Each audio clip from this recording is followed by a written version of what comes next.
Assalamualaikum warahmatullahi wabarakatuh. Selamat pagi. Kami dari kelompok 5 yang beranggotakan Ahmad Rijal Alwi, Bella Nurfamelia, Dia Nurvitasari, Jaga Dita Pradana, dan Linda Julianti akan mempersembahkan video pembelajaran mengenai relasi leksikal pada leksem emosi yang ada di dalam novel Pulang karya Terelie. Sesuai dengan namanya, artikel tersebut berfokus pada relasi leksikal leksem emosi dalam novel Pulang karya Terelie. Kemudian ada beberapa subfokus, antara lain leksem emosi yang ditemukan dalam novel, komponen makna leksem emosi, medan leksikal leksem emosi, relasi leksikal dalam suatu ranah makna, dan makna semantis leksem emosi. Subfokus yang pertama adalah leksem emosi. Leksem emosi merupakan sarana yang digunakan oleh pemakai bahasa untuk mengungkapkan perasaan atau suasana hati yang sedang dirasakan. Di dalam novel Pulang karya Terelie ini ditemukan 48 leksem emosi yang kemudian dikategorikan ke dalam 8 ranah makna. Ranah makna yang pertama adalah kesenangan yang meliputi beberapa leksem. Ada leksem senang, bahagia, gembira, riang, ceria, nikmat, puas, asyik, lega, dan bangga. Ranah makna yang kedua adalah kesedihan yang meliputi sedih, iba, duka, kecewa, nestapa, dan kuyu. Ranah makna selanjutnya adalah kemarahan yang meliputi leksem marah, kalap, berang, kesal, gemas, geram, jengkel, dan masyghul. Kemudian ada ranah makna keheranan yang meliputi leksem heran, takjub, kagum, dan aneh. Ranah makna rasa malu meliputi leksem malu dan kikuh. Ranah makna kebencian meliputi leksem benci, bosan, mual, jijik, muak, dan cemburu. Ranah makna kesukaan meliputi leksem suka, sayang, cinta, dan rindu, serta ranah makna ketakutan meliputi leksem takut, gentar, ngeri, khawatir, cemas, risau, gelisah, dan resah. Memasuki pembahasan yang kedua, yaitu tentang komponen makna dan medan makna pada leksem emosi dalam novel Pulang karangan Terelie. Yang pertama tentang komponen makna. Komponen makna leksem emosi dapat dikelompokkan berdasarkan 4 kriteria, yaitu jenis emosi, pelaku dan tujuan, akibat, serta penyebab terjadinya. Langsung saja ke pembahasan yang pertama, yaitu jenis emosi. Berdasarkan ranah maknanya, emosi yang terkandung dalam sebuah leksem dapat memiliki komponen makna positif, negatif, dan positif atau negatif. Yang kedua, pelaku dan tujuan. Berdasarkan pelaku dan tujuan, leksem emosi memiliki komponen makna diri sendiri, orang lain, dan diri sendiri atau orang lain. Yang ketiga, akibat. Berdasarkan akibat yang ditimbulkan, leksem emosi memiliki komponen makna akibat positif pada diri sendiri, akibat negatif pada diri sendiri, akibat positif pada orang lain, akibat negatif pada orang lain, akibat positif atau negatif pada diri sendiri, dan akibat positif atau negatif pada orang lain. Yang terakhir yaitu penyebab. Penyebab yang melatar belakangi munculnya emosi pada setiap orang umumnya beda-beda, yang dalam hal ini akan disesuaikan dengan konteks dalam novel Pulang karangan Terelie. Selanjutnya yaitu medan leksikal pada leksem emosi dalam novel Pulang karangan Terelie. Berdasarkan analisis komponen makna pada masing-masing leksem yang berada dalam ranah makna yang sama, maka dapat diketahui hubungan medan leksikal pada leksem emosi. Medan leksikal pada leksem emosi yang ditemukan ternyata berbentuk hierarki atas bawah dan sejajar. Hierarki atas bawah menunjukkan bahwa dalam satu ranah makna terdapat leksem yang berfungsi sebagai hipernim dan hiponim.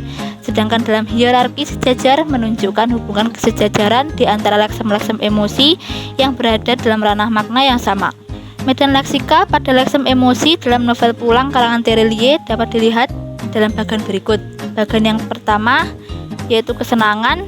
Senang 1 berarti bahagia, gembira, riang atau ceria. Kesenangan yang berasal dari kata senang dapat juga diartikan asyik, nikmat, puas, lega, dan bangga. Yang kedua yaitu kesedihan yang berasal dari kata dasar sedih, bisa dimaknakan iba, duka, kecewa, nestapa, dan kuyu. Yang ketiga yaitu kemarahan yang berasal dari kata marah, di sini dapat diartikan kalap, berang, atau kesal, gemas, geram, jengkel, masyghul. Selanjutnya, keheranan yang berasal dari kata dasar heran dapat berarti takjub, kagum, dapat juga berarti aneh. Selanjutnya, rasa malu berarti malu dan juga kikuk. Selanjutnya, kebencian yang berasal dari kata dasar benci bisa berarti bosan, yaitu jijik, mual, muak, dan juga dapat diartikan cemburu. Kesukaan berasal dari kata dasar suka, bisa dimaknakan sayang, cinta, dan juga bisa dimaknakan rindu.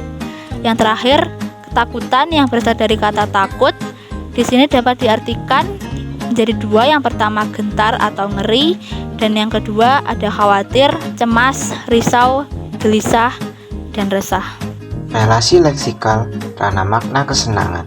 Relasi kehiponiman terjadi pada leksem senang yang menjadi hipernim dari leksem asyik, nikmat, senang, puas, lega, dan bangga yang menjadi hiponimnya. Leksem bahagia dan gembira merupakan hiponim dari senang, sedangkan riang dan ceria merupakan hiponim dari leksem gembira. Selanjutnya, relasi kesinoniman dekat terjadi pada leksem bahagia dan gembira, senang dan bahagia, serta ceria dan riang. Sedangkan relasi kesinoniman terjadi pada leksem nikmat dan puas adalah sinonim proporsional. Relasi leksikal karena makna kesedihan. Relasi kehiponiman terjadi pada leksem sedih yang menjadi hipernim dari leksem iba, duka, kecewa, nestapa, dan kuyu yang menjadi hiponimnya. Relasi leksikal karena makna kemarahan. Relasi leksikal kehiponiman terjadi pada leksem marah dengan leksem marah 1 dan marah 2. Makna leksem marah tercakup di dalam leksem-leksem yang menjadi hiponimnya. Selanjutnya, leksem marah 1 juga berperan sebagai hipernim dari leksem kalap dan berang. Sedangkan leksem marah 2 merupakan hipernim dari leksem gemas, geram, kesal, jengkel, dan masyikul.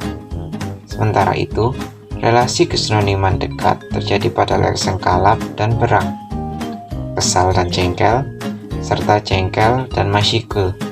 Sedangkan geram dan gemas memiliki hubungan kesinoniman proporsional. Relasi leksikal karena makna keheranan. Relasi kehiponiman terjadi pada leksem heran yang menjadi hipernim dari leksem takjub, kagum, dan aneh yang menjadi hiponimnya. Sementara itu, kesinoniman terjadi antara leksem takjub dan leksem kagum. Leksem emosi tersebut memiliki relasi kesinoniman proporsional. Selanjutnya, ada relasi leksikal pada leksem emosi ranah makna rasa malu. Nah, relasi leksikal yang terjadi antara leksem emosi yang berada di dalam ranah makna rasa malu adalah relasi kehiponiman, di mana relasi kehiponiman ini terjadi pada leksem malu yang merupakan hipernim dari leksem kikuk yang menjadi hiponimnya. Relasi leksikal pada leksem emosi ranah makna kebencian. Di sini, relasi leksikal yang terjadi antara leksem emosi yang berada di dalam ranah makna kebencian adalah relasi kehiponiman dan kesinoniman, di mana relasi kehiponiman terjadi antara leksem benci menjadi hipernim dari leksem bosan, mual, jijik, muak, dan cemburu, serta leksem benci juga hipernim dari bosan dan cemburu. Sementara itu, leksem bosan menjadi hipernim dari leksem mual, jijik, dan muak. Serta kesinoniman terjadi antara leksem mual dan leksem jijik. Relasi leksikal pada leksem emosi ranah makna kesukaan. Nah, relasi leksikal yang terjadi di antara leksem emosi yang berada di dalam ranah makna kesukaan adalah relasi kehiponiman dan kesinoniman, di mana relasi kehiponiman terjadi antara leksem suka yang merupakan hipernim dari leksem sayang, cinta, dan rindu, serta relasi kesinoniman terjadi antara leksem sayang dan cinta. Relasi leksikal pada leksem emosi ranah makna ketakutan. Relasi leksikal yang terjadi antara leksem emosi yang berada di dalam ranah makna ketakutan adalah relasi kehiponiman dan kesinoniman, di mana Relasi kehiponiman ini terjadi antara leksem takut yang menjadi hipernim dari leksem takut 1 dan takut 2. Leksem takut 1 sendiri yaitu rasa takut terhadap sesuatu hal yang terlihat atau terjadi. Biasanya ini bersifat nyata. Nah, leksem takut sendiri merupakan hipernim dari leksem gentar dan ngeri. Selanjutnya ada leksem takut 2, yaitu rasa takut yang muncul pada sesuatu hal yang belum terjadi atau dilihat. Biasanya ini bersifat fiksi. Dan leksem takut 2 sendiri merupakan hipernim dari leksem khawatir, cemas, risau, gelisah, dan resah.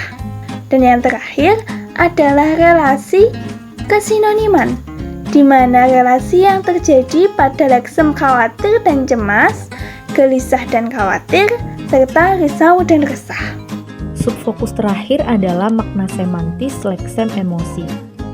Nah, di sini sudah ada kutipan dari novel Pulang karya Terelie yang memperlihatkan dua leksem emosi, yakni takut dan gentar. Leksem takut terdapat pada kalimat yang berbunyi, "Sesosok monster mengerikan telah mengambil rasa takutku." Sedangkan leksem gentar terdapat pada kalimat yang berbunyi, "Dan taringnya yang kemilau saat ditimpa cahaya petir telah membelah dadaku, mengeluarkan rasa gentar."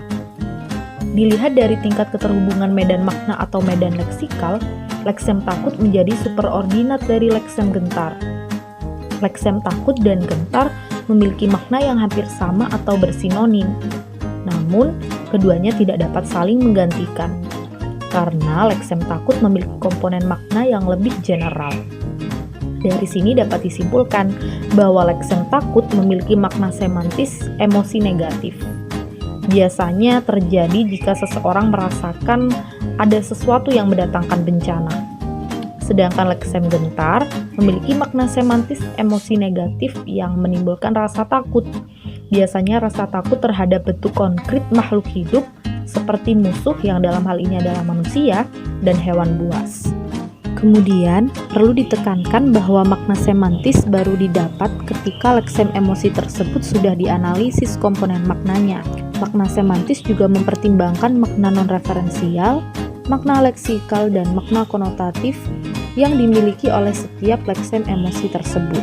Makna leksem emosi mencakup makna non-referensial karena emosi tidak memiliki bentuk atau referensi yang nyata di dalam dunia nyata.